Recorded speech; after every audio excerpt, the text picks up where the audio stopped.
What's going on, everybody? Welcome back to another one of Hoggie's beer reviews, and today I finally bring you a beer that I've been talking about and sitting on for about the last month or so. This is from the Harpoon Brewery. This is part of their 100 barrel series. This is the Island Creek Oyster Stout. Yes, oysters. Real seafood. I'll just spare myself the trouble and read what it says here. It says, "This smooth stout is brewed with freshly harvested Island Creek oysters. The roasted notes of the stout blend beautifully with the mineral flavors of the oysters." So, yeah. Apparently it's a tradition in the Northeast, stouts and oysters, and there are some other oyster stouts out there, or there have been other oyster stouts brewed. This is nothing completely brand new. Now this is session 30, or the 30th beer of their 100 barrel series. I've gone on their website and looked this up. Basically they're small batch beers, limited run brews. Each recipe, obviously it's a series, each beer is different. Each beer is created and developed by a brewer at Harpoon. And that brewer basically develops this beer from the idea all the way to the brewing. In this case, this beer was brewed by Catherine Tame. She's a brewer there, I'm assuming. And the front label tells you right away that it is 5.5 ABV, 35 IBUs, and original gravity of 15. Now, just to punch up Beer Advocate real quick like we always do. Oh, and I had closed the window. Alright. Harpoon Island Creek Oyster Stout, 100 barrel series number 30, receives a B overall out of 91 reviews. Of course, it's the Harpoon Brewery. It's categorized as an English stout at 5.5 ABV. So not a lot of people have tried it. Again, it's only been out about a month or so, and I'm sure a lot of people are turned off by the word oyster. But apparently it's just the mineral flavors that the oysters give off. It's not fishy in any way. I wish I had the articles I had read when I first got it, but I'm not going to bother digging all that up. You can do that on your own. But basically it's a stout with some mineral flavors imparted by the oysters. So, okay, that sounds good.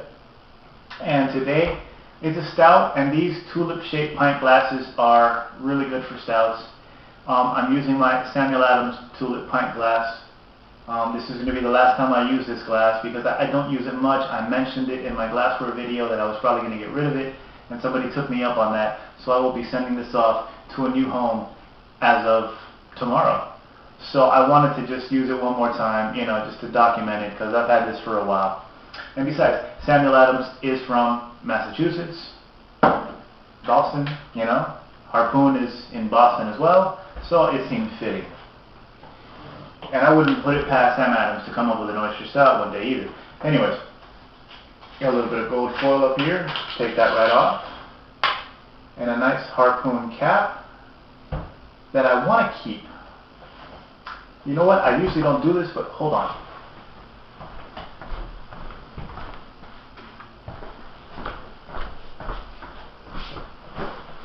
I had never looked under the foil to look at the cap. And I have a Harpoon cap somewhere, but not in that color. You can tell this is a special beer. I don't know if you can see that. So I want to save that. So this opener goes away. I want to preserve that one. That's a cool cap. Got the lighter, and there it goes. And pretty smoky. Yeah. So, alright. Let's see what an oyster stout tastes like.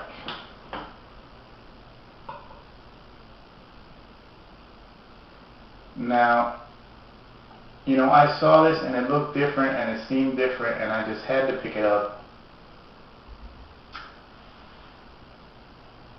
Let's see what this turns out to be like. And it smells like a stout. Don't worry, guys, there's no fish in the smell. There is a vague hint of kind of a very organic, minerally kind of smell. It's very vague, but if you know what a stout is supposed to smell like, there is something different here. But it's underneath. It's very, very underlying.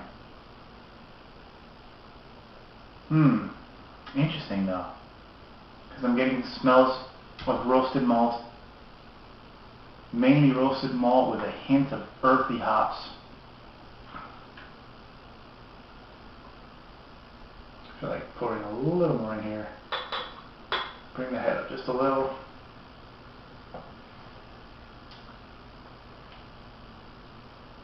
It smells inviting now. It doesn't smell very, very strong, but it smells good.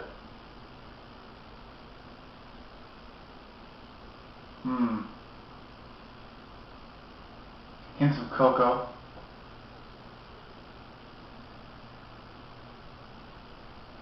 Smells good. Again, not very strong, but good. So let's just taste it and see if we can detect some oyster.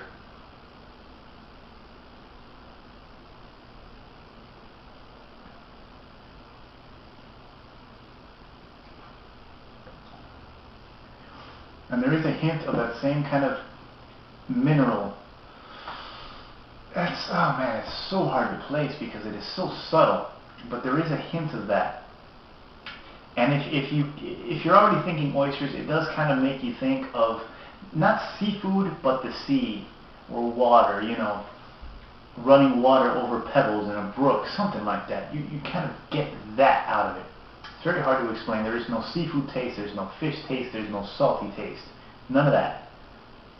But there's a very, very subtle extra something in there. For a stout though, this is a bit thin.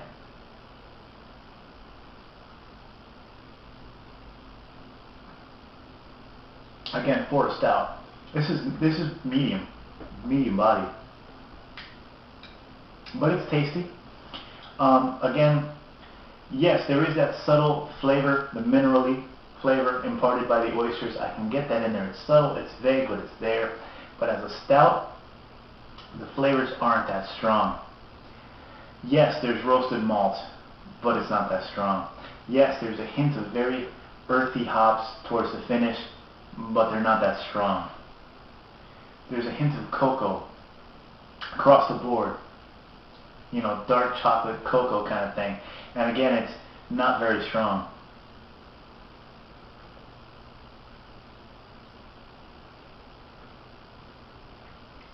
There's also a bit more carbonation than I'd like. I can hear it popping and fizzing. And for a stout, even though the head has left a nice little skim on the surface of the beer here, it's receded. It probably looks like more than it is from your point of view. So, you know what, if this were a hair colder, you know, pulling it out the fridge and trying to time it so it's the right temperature, it's a little tricky. This is about proper. I would prefer it a little bit colder, but if I had this and a plate of oysters or some seafood, it would probably go really good. Oysters, mussels, clams maybe, anything in that family. Even scallops I think would go good, depending on the sauce you use. But if I was having this with a plate of seafood, it would probably be really good. A plate of oysters, this would probably be amazing. By itself, my socks are still on. It's not that impressive. And yes, that subtle flavor imparted by the oysters, that mineral touch, it's interesting, yes. Was it a good idea? Yes. But the stout behind it is lackluster.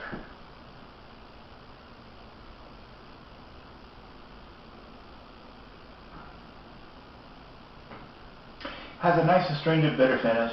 It has a good roasted malt character to it, but it seems a bit too thin and a bit too carbonated for my taste. The Kalamazoo Stout from Bell's, granted, no oysters involved, but that blows this out the water as a stout. This is a glass half full because it's not bad, but it's not amazing. And I give them points for doing the oyster thing and doing something new and interesting. They deserve credit for that. But as a stout, this beer isn't that great. And I hate to say it, but that pretty much describes every Harpoon beer. I have not had a beer from Harpoon that was amazing. They were all more or less. So I'll leave it at that, guys. Harpoon's Island Creek Oyster Stout. A glass half full. Interesting, yes. Amazing, no. Try it if you're curious. And Or you try it if you're curious, or try it if you're having a plate of oysters. Other than that, I wouldn't make a big deal about it. So, that's that, guys. Harpoon, yeah. This beer, yeah. But I'm going to enjoy it. So, thanks for sticking around and watching. Thanks for all the subscriptions. Thanks for all the comments. Thanks for everything, guys. Stay tuned. There's more beer coming.